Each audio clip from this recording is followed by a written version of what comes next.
ये पहले से प्लानिंग था कि वो बीजेपी के पुल पर नहीं लड़ना चाहते थे।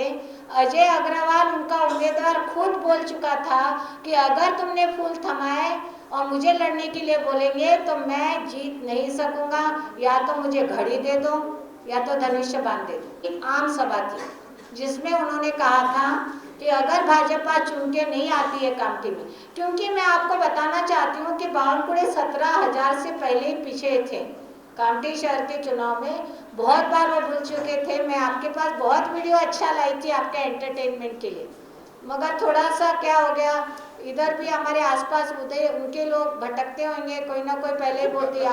क्योंकि मैं आज ना 1 घंटे से वीडियो बना रही थी, कौन सा पहले दिखाऊंगी कौन सा बाद में, तो ये खबर उनको पहुंच गई होगी कि आज वीडियो और आज चलेगा सुलेखा तय का, इसलिए यहाँ आवाज़ बंद हो गई। मगर मैं आपको बताना चाहती हूँ कि चंद्रशेखर बावनकुड़े जो है ना, उनका जो कॉन्फिडेंस था ना कामठी में लड़ने का, वो चुनाव के पहले ही गिर गया था। नहीं तो एक आमदार, एक महसूल मंत्री, महाराष्ट्र का कैबिनेट मिनिस्टर, कार्यकर्ता को भी ऐसे कैसे बोल सकता कि अपन चुनाव नहीं जीत सकते? मुझे बताइए, ऐसे होता है? काम का कॉन्फिडेंस रहता है, आत्मविश्वास रहता है, इच्छा शक्ति रहती है, विल पावर रहता है। वो बावनकुड़े में नहीं दिख रहा ये वीडियो। वो पहले हार चुके थे, हारी हुई लड़ाई जीतना चाहते थे, और हारी हुई लड़ाई इस बोगस वोटों के माध्यम से, पैसों का खेल चला के पूरा लोकतंत्र की हत्या उन्होंने की है। 302 कलम से भी कोई बड़ी कलम होगी, वो बावनकुड़े पर लगना चाहिए, ये मेरी मांग है। उन्होंने तुरंत इस्तीफा देना चाहिए, ये मेरी मांग है। बरियम से सुलेखा कुंभारे हमारे साथ मौजूद है, जिन्होंने मोर्चा खोल रखा है चंद्रशेखर बावनकुड़े के खिलाफ। आइए इनसे बात करते हैं। ये जो कामठी में जो हादसा हुआ, जो भी चीज़ें हुई, उसमें आपने बहुत से खुलासे किए और आपका सबसे बड़ा जो मेन टारगेट अभी पता चल रहा है वो है चंद्रशेखर बावनकुड़े। इसके बारे में क्या कहना चाहते हैं? देखो, हमारा मेन टारगेट चंद्रशेखर बावनकुड़े इसलिए है कि वो कामठी विधानसभा क्षेत्र को रिप्रेजेंट करते हैं। कामठी के वो आमदार हैं और वो जिले के पालक मंत्री हैं, वो महाराष्ट्र के महसूल मंत्री है, भाजपा के माजी प्रदेश अध्यक्ष है, अभी भाजपा के वो निवडणूक प्रभारी हैं, और इसलिए उनको टारगेट किया जा रहा है कि उनके अगर निर्वाचन क्षेत्र में इस तरीके से जो गैर प्रकार चल रहा है, जिस तरीके से बोगस वोट डाले जा रहे हैं, जिस तरीके से पैसों का वापर करके लोगों को प्रभावित किया जा रहा है, जिस प्रकार से आधार कार्ड छीन के उनको पैसे दिया जा रहा है, जिस तरीके से अग्रवाल के फार्म हाउस में रैकेट चलाया जाता है, ये बिना बावनकुड़े के मार्गदर्शन से हो नहीं सकता। इसलिए हमारा आरोप है कि बावनकुड़े साहब ने अपने नैतिकता के आधार पर उन्होंने अपने पद का इस्तीफा देना चाहिए। आपने चंद्रशेखर बावनकुड़े को जिताने के लिए बहुत मेहनत की थी, उनके प्रचार में भी शामिल हुए थे, आपकी युति थी उनके बीजेपी के साथ में, लेकिन अचानक ऐसा क्या हो गया कि इतनी खटास आ गई? देखो, ये तो सवाल का जवाब बावनकुड़े ही दे सकते हैं, नहीं समझे क्या? हमने ईमानदारी से हमने युति धर्म निभाया। हमने हमारे सभी कार्यकर्ताओं ने, बरियम के जितने भी कार्यकर्ता हैं, बहुत ईमानदारी से युति धर्म निभाया और हमने उनको सत्ता पर लाया।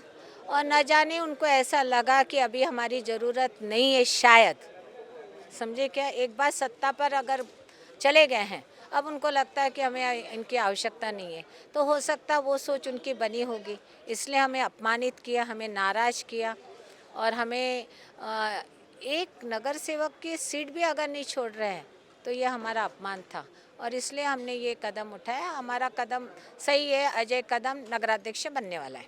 कल की प्रेस कॉन्फ्रेंस जो अजय अग्रवाल ने ली थी, उन्होंने आप पर ये आरोप लगाया कि उनको सिर्फ सीट नहीं दी, इसलिए ये सब उनमें आ रहा है कि ये हमारे खिलाफ में षड्यंत्र खुद कर रहे हैं। देखो, मैंने पहले भी कहा है कि हम लोग बहुत बाबा साहब को मानने वाले लोग हैं, हम बाबा साहब के मिशन में काम करने वाले हैं, हम बाबा साहब के भीम सैनिक हैं, हम ऐसे षड्यंत्र वगैरह करने वालों में से नहीं। हमारी लड़ाई आमने सामने की होती, आर पार की होती। मैंने पहले भी वीडियो जो जाहिर किया था उसमें सीधा बावनकुड़े को मैंने चैलेंज किया था, जिसका जवाब अभी तक बावनकुड़े नहीं दे सके। तो उनका चेला जो है, उनका चिल्लर आदमी जो यहाँ आके बोल रहा है, जो दलाल है, वो इस तरीके से अगर बोल रहा है तो उसको कोई मायने नहीं देना चाहिए। हमारे साथ कामठी से बरियम के उम्मीदवार अजय कदम मौजूद है, इनसे भी बात करते हैं। क्या लगता है कामठी की जनता इस बार आप पर और वैसे ही प्रेम दिखाएगी जैसे पहले दिखाती आई है? वैसे ही प्रेम दिखाएंगी। पिछली बार मैं 2300 वोट से इलेक्शन हार गया था और शहर को मालूम था कि किस तरीके से उन्होंने हमारे साथ में रह के जो हमारे साथ में गद्दारी किया था वो सब शहर के लोगों ने देख लिया था।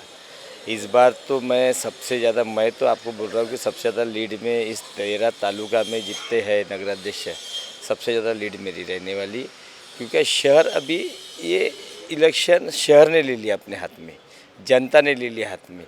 और वो तीनों नगराध्यक्ष के जो कैंडिडेट है उनको देख रही है कि इन लोग काहे के लिए नगर परिषद जाना चाहते, कि इनको सिर्फ वहाँ पे भ्रष्टाचार करना है, ठेकेदारी करना है, कमीशन खाना है। मैं 5 टर्म नगर सेवक रहा, 4 बार पब्लिक से चुन के 1 बार कॉर्पोरेशन में आया हूँ, 2 बार उपाध्यक्ष रहा, हर डिपार्टमेंट का सभापति रहा। मैं ताई के मार्गदर्शन में चलता हूँ और ताई के जो पद चिन्हों पे चलने की कोशिश करते हैं हम, कि ताई ने जिस तरीके से निस्वार्थपने से कामठी की सेवा किया है वैसी मैं निस्वार्थपने से सेवा करना चाहता हूँ। और पूरी कामठी की जनता मेरे साथ में है और हम बहुत ज़्यादा वोट से चुन के आ रहे। बस इतना बोल के अपने 2 शब्द समाप्त कर। तो ये थी सुलेखाताई कुंभारे और बरियम के उम्मीदवार अजय कदम, जिन्होंने एक मोर्चा सा खोल रखा है चंद्रशेखर बावनकुळे के खिलाफ। अब आने वाला वक्त, सुलेखाताई कुंभारे ने बोला है कि ये सिर्फ शुरुआत है, इसके बाद चंद्रशेखर बावनकुळे का उन्होंने इस्तीफा भी मांग लिया है। नैतिकता के आधार पर सुलेखाताई कुंभारे ने कहा कि चंद्रशेखर बावनकुळे को मौसूल पद नहीं मिलना चाहिए था और उनको अभी उसके पद से इस्तीफा दे देना चाहिए।